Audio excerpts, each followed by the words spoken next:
আমাদের আসুন্নাহ ফাউন্ডেশন থেকে আমরা কোটি কোটি টাকা চ্যারিটি করছি সারা দেশের প্রান্তে প্রান্তরে। আপনারা অনেকে হয়তো জানেন না, আমি ছাত্র জীবন থেকে, আমি খুব ছোট থাকতে আমি মানব সমাজমূলক নানামুখী কাজ করার চেষ্টা করতাম। আমি মাত্র পড়াশোনা শেষ করেছি এবং একটা মসজিদের দায়িত্ব নিয়েছি মিরপুরে। তখন বাগেরহাটে সিডর হয়েছে। সিডরের আঘাতে লন্ডভন্ড হয়ে গেছে বাগেরহাট খুলনার ওই অঞ্চলটা। এক ট্রাক কাপড় চোপড়, পুরাতন কাপড় চোপড় ঢাকার মিরপুর এলাকার মানুষের ঘরে ঘরে গিয়ে তাদের কাছ থেকে কালেকশন করে 1,16,000 টাকা একটা বান্ডেল নিয়ে মসজিদ কমিটির দায়িত্বশীলদেরকে সাথে নিয়ে আমি সশরীরে সিডর এলাকায় গিয়েছি। সেখানে একাধিক মসজিদ নির্মাণ করেছি ভিন্ন উদ্যোগে। আর এই টাকাগুলো আমরা এবং এই কাপড় চোপড়গুলো সেখানে বিতরণ করেছি, খাদ্য বিতরণ করার চেষ্টা করেছি। ভাইরা আমার, আপনারা যারা বয়সে তরুণ, আপনাদেরকে আমি বলবো, আপনার রাস্তাঘাট কালভার্ট যদি ভেঙে যায়, স্ব উদ্যোগে স্বেচ্ছাসেবা দিয়ে নিজের শ্রম দিয়ে সেটাকে ঠিক করার জন্য, মেরামত করার জন্য আপনারা উদ্যোগ নেন। আপনারা গরিব মানুষ, সবাই মানুষ কারা আছে তাদের অভাব দূর করবার জন্য উদ্যোগ নেন। এই যে কোরবানির ঈদ আসছে, কারা গরিব মানুষ তাদের বাসায় কোরবানি হচ্ছে না, তাদের বাসায় কোরবানি গোশত পৌঁছে দেওয়ার জন্য উদ্যোগ গ্রহণ করেন। আপনারা যখন এরকম সমাজমুখী উদ্যোগ গ্রহণ করবেন, মাদক এবং এ জাতীয় যে সমস্ত অভিশাপ আমাদের সমাজকে চোখ রাঙাচ্ছে, কিশোর গ্যাংয়ের যেই অপরাধ চক্র আমাদেরকে চোখ রাঙাচ্ছে, ইনশাআল্লাহ এই অপরাধ ধুয়ে মুছে আমাদের সমাজ থেকে পরিষ্কার হয়ে যাবে। অতএব আপনারা সবাই এই মানবিক এবং সামাজিক কাজগুলো করতে প্রস্তুত আছেন তো ইনশাআল্লাহ? আল্লাহ তাআলা আমাদের সবাইকে মাদককে না বলে কোরআনের পথে, সুন্নাহর পথে, ইসলামের পথে আসার তৌফিক দান করুন। 5 ওয়াক্ত নামাজ সবাই জামাতের সাথে পড়বেন তো ইনশাআল্লাহ? সকল প্রকার খারাপ বন্ধু আজকেই আপনার লিস্ট থেকে ডিলিট করে দিবেন, ঠিক আছে তো ইনশাআল্লাহ? এবং তাতে যত কষ্ট হয় হোক, একসময় দেখবেন আপনি এটার জন্য অনেক বেশি আনন্দিত হবেন। দুনিয়াতে এই মোবাইলের ভার বহন করা যত সহজ, কিয়ামতের ময়দানে এর দায়ভার বহন করা এত সহজ হবে না। এই মোবাইল থেকে আপনি যত অপকর্ম করতে পারেন, আজকের পৃথিবীতে অন্য কোনো ডিভাইস থেকে এত বেশি অপকর্ম করা সম্ভব নয়। মোবাইল যদি কারোর নিয়ন্ত্রণহীন ব্যবহার করেন, কারোর যদি মোবাইল ব্যবহারে ন্যূনতম মাত্রা জ্ঞান না থাকে, মনে রাখবেন এর দ্বারা জীবনে কোনো কিছুই সম্ভব নয়। ভাইরা আমার, আমরা বিশেষ করে সোশ্যাল মিডিয়াতে অনেক বেশি আসক্ত। আমি আমার কথা আপনাদেরকে শেয়ার করতে চাই। আমার এই সেটে ফেসবুক বা ইউটিউবের কোনো অ্যাপ নেই। আপনারা জানেন আমার একটা ভেরিফাইড ফেসবুক পেজ আছে, আমার ভেরিফাইড ইউটিউব চ্যানেল আছে, আমার ফাউন্ডেশনের কার্যক্রম সোশ্যাল মিডিয়ার মাধ্যমে আমি পরিচালনা করতে হয়, কিন্তু মোবাইলে আমি সেগুলো করি না। কেন? কারণ মোবাইলে যদি সোশ্যাল মিডিয়ার অ্যাপগুলো থাকে, তখন প্রয়োজনে অপ্রয়োজনে ব্যবহার করা হয়, সময়ের অপচয় হয়। আমাদের জীবনটা অনেক দামি, অনেক মূল্যবান। এই যৌবন বয়সে আমাদের সমাজকে, আমাদের পরিবারকে, বিশ্ব মানবতাকে, মুসলিম জাতিকে অনেক কিছু দেওয়ার সুযোগ আছে, কিন্তু এই মোবাইল ফোনের আসক্তি আমার সব কিছুকে ধ্বংস করে দিচ্ছে। অতএব এটাকে নিয়ন্ত্রণ করার চেষ্টা করতে হবে। মনে রাখবেন, মোবাইল ফোনে আসক্ত কোনো মানুষ দ্বারা জীবনে বড় কোনো কাজ করা সম্ভব নয়। আমি বাংলাদেশের প্রথম সারির একটা ব্যবসা প্রতিষ্ঠান, 1, 2, 3 হবে, 1, 2, 3 এর মধ্যে থাকবে, এরকম একটা ব্যবসা প্রতিষ্ঠানের মালিক পক্ষের সাথে একটা মিট ছিল আমার। সে মিটিংয়ে আমাকে যিনি পরিচয় করা দিচ্ছেন, তিনি পরিচয় করাতে গিয়ে বলেছেন যে হুজুরের অনেক বক্তব্য সোশ্যাল মিডিয়াতে আছে ইত্যাদি ইত্যাদি।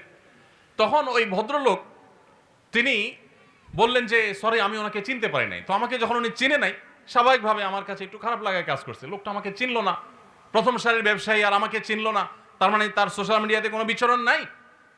তখন উনি সাথে সাথেই নিশ্চিত করলেন যে ভাই, সত্যি বলতে আমার ফেসবুক বা ইউটিউবে কখনো ঢোকার সুযোগ হয় না এবং এই অ্যাপগুলোই মোবাইলে নাই। তার এই কথা শোনার পর আমার আবার ওই যেটুকু কষ্ট হয়েছে সেটুকু ভালো লাগায় পরিণত হয়ে গেছে এবং রূপান্তর হয়ে গেছে। কোনো প্রতিষ্ঠিত মানুষ যার দ্বারা বড় কিছু করা সম্ভব হয়েছে, মোবাইলে আসক্ত ছিল সে, এটা কোনোদিনই সম্ভব নয়। যারা মোবাইলে সারাদিন ঘন্টাকে ঘন্টা স্ক্রল করতে থাকেন, এইভাবে অনুবীক্ষণ যন্ত্র দিয়ে যদি দেখা হয়, তাহলে আমাদের আঙ্গুলের এই জায়গাটা দেখা যাবে ক্ষয় হয়ে গেছে। কারণ এই মোবাইল স্ক্রিনে এই পরিমাণ ঘষা হয়, ঘষতে ঘষতে ঘষতে ঘষতে আপনি লক্ষ্য করবেন ফেসবুক বা ইউটিউবে আপনি যখন এগুলো টানতে থাকেন, এটার কোনো এন্ডিং নাই, শেষে এসে ঘুরতে থাকে, মানে লোড হচ্ছে, আপনি অপেক্ষা করেন। কোনো এন্ডিং আছে? এন্ডিং নাই। তার মানে কি? এটা মানুষের জীবনের জন্য ধ্বংসাত্মক, অর্থাৎ এই নেশা, আসক্তি। আপনি সোশ্যাল মিডিয়া ব্যবহার করেন, মোবাইল যদি আপনাকে ব্যবহার করে, তাহলে আপনার ধ্বংস নিশ্চিত। অতএব কোনোভাবেই আপনি মোবাইলের আসক্তি থেকে বের হতে না পারলে আপনার জীবনে ভালো কিছু করা সম্ভব হবে না। সবাই মোবাইলের আসক্তি থেকে বের হয়ে আসবো তো ইনশাআল্লাহ। এই জন্য প্রথমত যারা ছাত্র মানুষ তারা সাধারণত বাটন ফোন খুব বেশি দরকার হলে ব্যবহার করবেন, স্মার্টফোনে যাবেন না। আমি প্রায় সময় বিভিন্ন জায়গায় শেয়ার করার চেষ্টা করি। আমার 17 বছরের ছেলে আলহামদুলিল্লাহ এসএসসি পরীক্ষা দিয়েছে, হাফেজ হয়েছে, মাদ্রাসা পড়ছে। আমার এই ছেলে, তার কোনো ফোন নাই, কোচিংয়ে যায়, পড়তে যায়, তার কোনো ফোনের প্রয়োজন হয় না। অতি সম্প্রতি একটা বাটন ফোন তাকে দেওয়া হয়েছে সীমিত সময়ের জন্য, এবং এটাতে সে হ্যাপি, এমন না যে তার মনে কষ্ট আছে, সে নিজেই চায় না তার কোনো ফোন থাকুক, কারণ এই ফোন আমাদের সোনালী জীবনকে ধ্বংস করে দিবে। ভাইরা, আমাদের এই শক্ত সিদ্ধান্ত গ্রহণ করতে হবে, বাটন ফোনে চলে আসতে হবে। আপনি যদি 6 মাস বাটন ফোনে চলে আসতে পারেন, দেখবেন ওই আসক্তি থেকে বাঁচা আপনার জন্য সহজ হয়েছে। এবং যদি সম্ভব হয় আপনি মোবাইলটা হয় বিক্রি করে ফেলেন, না হয় জমা দেন, কিছুদিনের জন্য কষ্ট হবে, এরপর দেখবেন আপনি অত্যন্ত সুন্দর একটা জীবন যাপন করছেন। সবাই চেষ্টা করতে পারি তো ইনশাআল্লাহ। আল্লাহ তাআলা আমাদেরকে মোবাইলের মাদকতা থেকে বেঁচে থাকার তৌফিক দান করুন, সোশ্যাল মিডিয়ার মাদকতা থেকে বেঁচে থাকার তৌফিক দান করুন। ভাইরা আমার, তৃতীয় মাদকতা হলো আমাদের যৌবনের যে উচ্ছলতা। এই উচ্ছলতার ফলে অনেকে আমরা মেয়েদের প্রতি আসক্ত হয়ে তাদের সাথে অবৈধ সম্পর্কে লিপ্ত হয়ে যাই। বিশেষ করে পশ্চিমা সভ্যতার যে থাবা, এই থাবা মিডিয়ার মাধ্যমে, নাটকের মাধ্যমে, সিনেমার মাধ্যমে, নানা মাধ্যমে আমাদের সমাজে ছেয়ে গেছে, যার কারণে আমাদের তরুণদের চরিত্র ধ্বংসের দ্বারপ্রান্তে চলে গেছে। আমি আপনাদেরকে আজ উদাত্ত আহ্বান করতে চাই, আপনার চরিত্রকে আপনি হেফাজত করুন। আমাদের প্রিয় নবী সাল্লাল্লাহু আলাইহি সাল্লাম বলেছেন, যে ব্যক্তি তার দুটি অঙ্গকে হেফাজত করার, এটাকে অপাত্রে ব্যবহার না করার ব্যাপারে সংকল্প করবে আর এই দুটি অঙ্গের দায়িত্ব নিবে, নবী সাল্লাল্লাহু আলাইহি সাল্লাম বলেছেন, আমি তার জান্নাতের দায়িত্ব নিলাম। তার একটি হলো ঠোঁট, মুখ। এই মুখ দিয়ে সে কখনো মাদক গ্রহণ করবে না, মুখ দিয়ে মিথ্যা বলবে না, মুখ দিয়ে গালমন্দ করবে না, মুখ দিয়ে মন্দ কথা বলবে না, গায়ের জোর খাটাবে না, মাস্তানি খাটাবে না, গুন্ডামি করবে না, অপরাধ করবে না, বেয়াদবি করবে না, এই মুখ দিয়ে কোনো অন্যায় করবে না।